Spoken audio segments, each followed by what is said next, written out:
Hello, welcome back to Let's Play Dragon Age Awakening. Last video I leveled up, I'll give myself that. And I'm going to add to my mage, I think. Which one? Face Shield, Repulsion Field, or I'm going to choose Arcane Shield. I'm not going to use it, but I think I've more or less got everything I really want. Okay, you open up please. Hold on. Cool. Let's see if I can find another.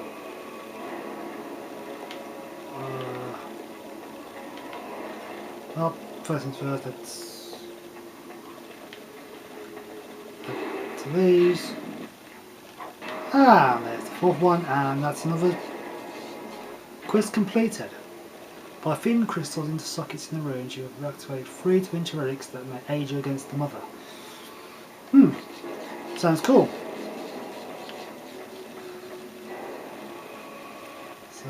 So look at the map. Right, okay, let's go on then.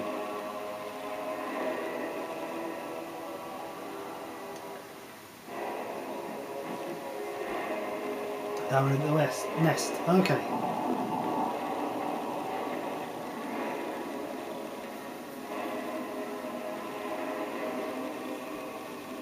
Hello, ugly. If it isn't the hero of the hour, What? the slayer of the mighty father, come to claim a reward. Oh, what a delicious day. They just get bigger and uglier, don't they? Yep. This is the mother, surely. A disgusting thing of evil and hate. By the ancestors, do all brood mothers smell this bad? Am I not wouldn't. beautiful? I would say Has that's the Grey true. Warden come now to slay the mother too? Yes. Will she join the father in oblivion? Huh. Hello. He called himself architect, but that did not change what he was. He said he wanted to free us, but all he brought us was silence. Dreadful silence. But now the father is gone. The mother can take her children deep into the earth and care for them, safe and sound. Sorry. Oh, the mother knows your ways. You will not let her be. No, not after what she's done. So I mean- it must end. It all must come crashing down. Perhaps we will hear the song again when we die. Oh, let it come. Let it come. Whoa, and I thought she was ugly.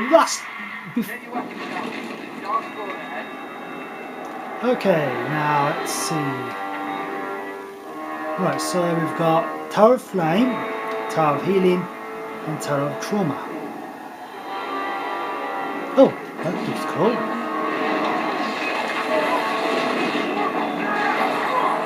So we got ourselves tentacles too. Okay. Oh. Oh, one. Oh. Okay. Okay. There we go.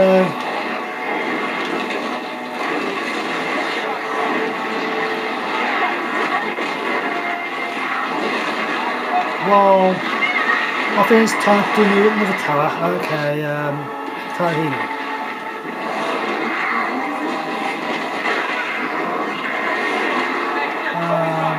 Let's start from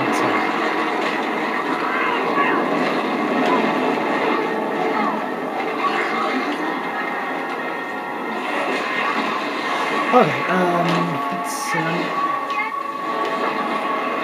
Wow, that's not cool.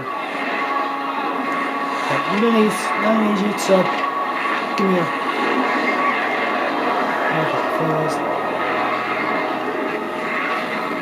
Right, now,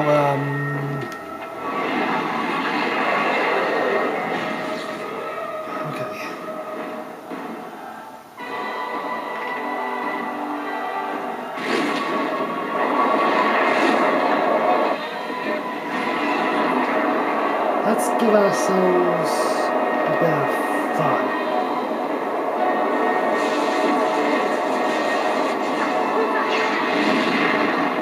That should speed things up a bit.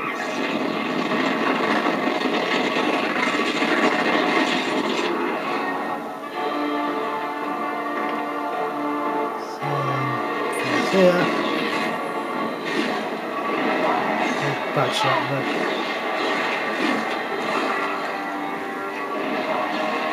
Will you stop? Stop that.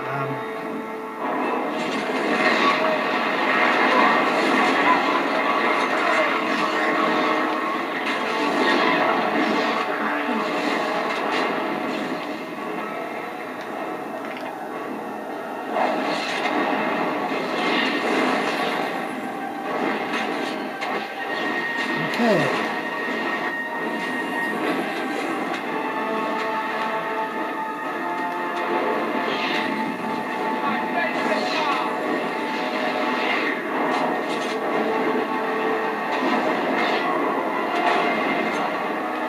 Okay, and what's a good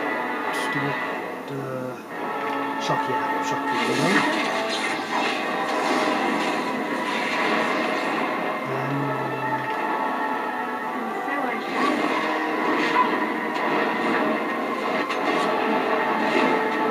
Okay, let's.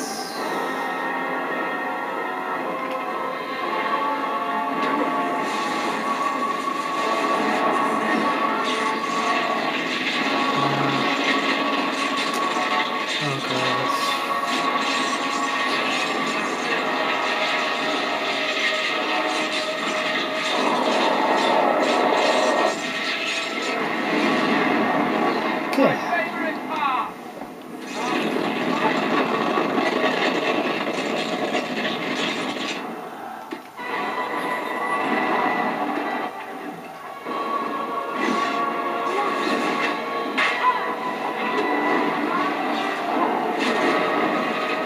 Okay, really, what's with you and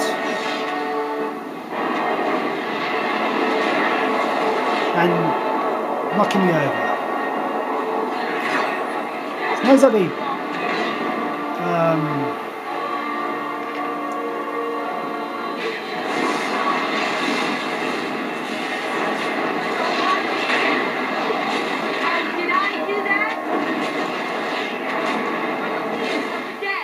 Right, there we are. We've beaten the mother.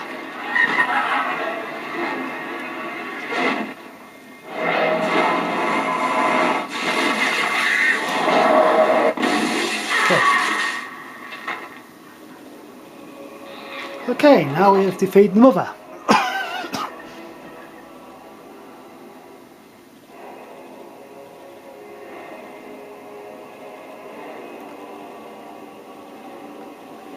It was a long battle, long grueling battle, but we have defeated her.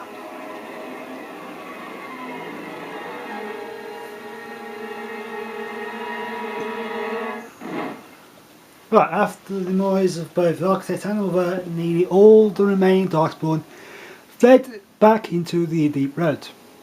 The raids of Amaranthine came to an abrupt end. Cool. Although some of the Architect's disciples likely escaped into the Deep Roads with the rest of their brethren, they have so far shown no inclination towards vengeance against the Grey Wardens who killed their saviour. Yet the Deep Roads remain plagued by the Darkspawn, and it seems certain that in time another blight will begin. The danger may have passed for now, but the cycle of the old gods continues. Wow. Words of the Grey Warden's heroic salvation of Amaranthine spread like wildfire when the magnitude of the losses at Vigil's Keep came to light. Sympathy drove generous donations from all over Ferelden into the region's coffers. Amaranthine was restored to her former glory within a year, Vigil's Keep in 5. Because of the Warden's support for law and order in Amaranthine, Constable Aidan and his men were able to distribute the smugglers' goods to the battered survivors in the grueling days that followed the Darkspawn defeat.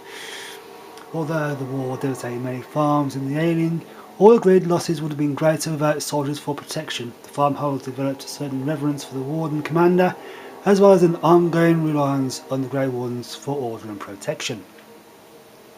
Dirk, one of the pranksters behind the Blight Orphans scams, were fortunate enough to survive the Battle of Amaranthine. The unconditional generosity of the Blight Orphans Masuji benefactor inspired him to establish a limited charity dedicated to children orphaned in the attack. His sweetheart, Melissa, eventually bore him 2 rascals. Vigil's Keep stood alone against the horde of Darkspawn. The most forces outnumbered the Vigil's defenders many times over. But the sturdy dwarven walls proved impervious to any boulder an ogre could throw. Vigil's soldiers clad in silverite each felled a dozen Darkspawn before they died. The Vigils held 1 night, then 2, then a week, and eventually the attacking horde broke upon her walls. The keep developed an almost mythical reputation, the few survivors immortalised in song and legend. Peace allowed the wardens to replenish their numbers. Soon, Vigil's Keep bore a capable army with wardens at its core. From the ranks emerged 2 heroes who challenged the threat of Amaranthine and all of Ferelden. Through taxes and levies, the Vigil was rebuilt. Years later, Voldric Glavinok stood on the battlement and pronounced that the defences were acceptable. He would never speak more highly of any human engineering. Dark whispers and conspiracies against the wardens fell silent after a rash of accidents and disappearances culminating in the apparent suicide of Ban Esmeralda. The nobles of Amaranthine remained dutiful, so even suggested they were cowed into submission. Yeah, whatever. Among the many legends of the Vigil spawned was one of great heroes of the next age, shepherd turned soldier by the name of Sir Alec the Valiant, who eventually founded an order of knights that lasted 1,000 years. The commander's blade Vigilance, crafted from the bones of an ancient dragon, was boldly stolen by Antivan crows. The blade changed hands many times thereafter, with some master swordsmen pursuing the weapon their entire lives. Some claim that this legendary blade has had a life of its own, and that its power is steadily growing.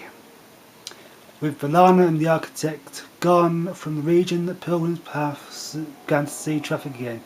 The massacre of the militiamen and the merchants, however, led to hostilities between the neighbouring human settlements and any Danish clans that passed by. One human villager was soon kidnapped and murdered. A Danish child, the clans reacted by giving the Wended Wood a wide berth, but both sides know that at some point the elves will return for vengeance. A few years later, Calherol emptied of Darkspawn, Orzammar began sending expeditions to rediscover the knowledge of smithing that had been lost within the Taig. Eventually, House Helmi decided that Calherol was too important to be abandoned. At a tremendous cost of dwarven lives, they cleared the tunnels leading to Calherol, and all Darkspawn making the road between Orzammar and the fortress safe again. Calherol was reclaimed for Orzammar once and for all. As promised, Voldric and Dworkin presented Orzammar Shaper to the stone marker that told how Calherol casters had taken up arms against the Darkspawn. The commander of the game was invited to Orzammar as guest of honour at the feast, commanding the defenders of Calherol. The Shaper had read the names of the casters off the marker, then presided over a ceremony to return them to the stone, as befitted warriors of their stature. In time, the Arling began to forget the tales of apparitions in the Black Marsh, and ever so slowly settlers drifted into the region. Scholars said the veil was still thin and thus the area was still dangerous, but the people only cared that there was no longer frightened whispers in the shadows. The village was slowly rebuilt. Twice the Baroness's mansion was rebuilt and occupied, once by a wealthy merchant, another time by a Loresian mage. Both died mysteriously. Afterwards, the mansion was torn down completely and the site left untouched. Anders remained with the Grey Ones a few years longer, training the Order's next generation of mages, but when the Circle Tower called on him to deliver a lecture on the nature of the Architect, much to the Templar's delay, Anders told the commander of the game that his time with the Wardens was over. Yet, not 2 months later, Anders returned to the Order, even after the Wardens were his home and his lasting companions. When the walls of the Vigil Keep was breached, the surviving defenders watched in horror as a section of stone collapsed upon Valana. When the wall was later cleared, however, there was no body. Valana was just gone. Nathaniel managed to survive the battle of the Vigil's Keep, leading a spirited defence in the last minutes to protect his family home. That ferocity impressed many of his fellow soldiers, who hoisted him to their shoulders and paraded him round the courtyard when the battle was done. After spending a number of years with the wardens, Nathaniel realised that life was not for him. He said goodbye to his sister Delilah and his new nephew and left to seek his fortune. In time, that nephew became a Grey Warden himself, in emulation of Nathaniel, that then rose to Warden Commander. He brought honour to the Hound name once again. Once the Darkspawn threat was ended, justice left the Grey Wardens to pursue ordinary injustices. Years later, he appeared on the doorstep of Kristoff's widow and, smiling, simply dropped dead. Aura finally had a body to mourn. If the spirit itself remained alive, it had not shown itself. When the mother dead, Sigrun began to lose her purpose. She withdrew from her friends in the Order and spoke to them less and less each day. One morning Sigrun was simply absent, her bed made, her trunk emptied. A young recruit who had been up in the night said she had left for her calling, gone to finish what she studied in Calhirol. At Vigil's Keep, Oghrin raided the last-minute defence of the gates, taking on 2 ogres simultaneously and allowing others time to regain the courtyard. He eventually passed out from the blood loss, and when he awoke a week later, no one was more surprised than he to discover he had been credited a hero. Oghrin continued to regale the young Warden recruit with tales of his prowess in both battle and bed. His drinking games prompted at least one recruit to declare that she'd rather re-attempt the journey than lift another mug. Elsie returned to Vigil's Keep several times to see Oghrin, usually bringing their toddler as well. Oghrin's inability to act seriously warned her, however, and the visits dwindled, then stopped altogether. If Oghrin missed her or his child, he never showed it. As for the saviour of Sveralden, she did not remain commander of the Great for long. The Darkspawn were no longer a real concern. The plight well and truly over. It was time for her to move on. Some claim the commander reunited with the red-haired bard known as Leliana, and they adventured to still. The pair were spotted together in Denrim. A year later, after the blood ends, no matter the truth, the commander never did return to Vigil's Keep. And that's the end of Dragon Age Awakening. Bye bye.